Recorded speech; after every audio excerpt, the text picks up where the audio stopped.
మాజీ సీఎం జగన్పై MLA Kotamreddy Sridhar Reddy fire అయ్యారు. రాజకీయ భవిష్యత్ లేదని అర్థమే జగన్ మాట్లాడుతున్నట్టు విమర్శించారు. ఒక మాజీ ముఖ్యమంత్రిగా జగన్ విచక్షణతో మాట్లాడాలని, తమకు కేఏ పాల్కి కూడా తేడా ఉండదని తెలిపారు. అలాగే వివాహానికి వెళ్లి దీవించమంటే జగన్ వ్యాఖ్యలు శాపనార్థాలు పెట్టినట్టుగా ఉన్నాయని మండిపడ్డారు.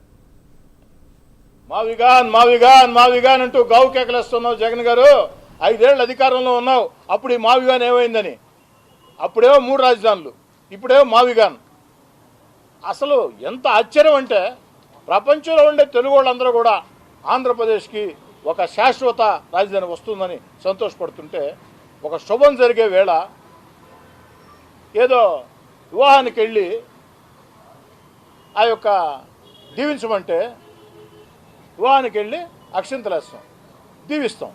10 కాలాల పాటు పచ్చగా ఉండాలా, బిడ్డలతో సుఖ సంతోషాలతో ఆయురారోగ్యాలతో ఉండాలని అక్షింతలేసి ఆ పెళ్లి కూతురు గురించి మరో రకంగా దీవిస్తే ఎలా? దీని తేడా ఏముంది?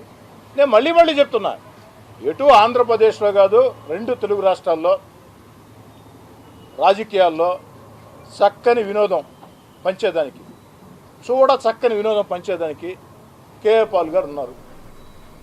కేఏ పాల్ గారి స్థానం కోసం మీరెందుకు పోటీ పడతారు జగన్ గారు? మీరు కేఏ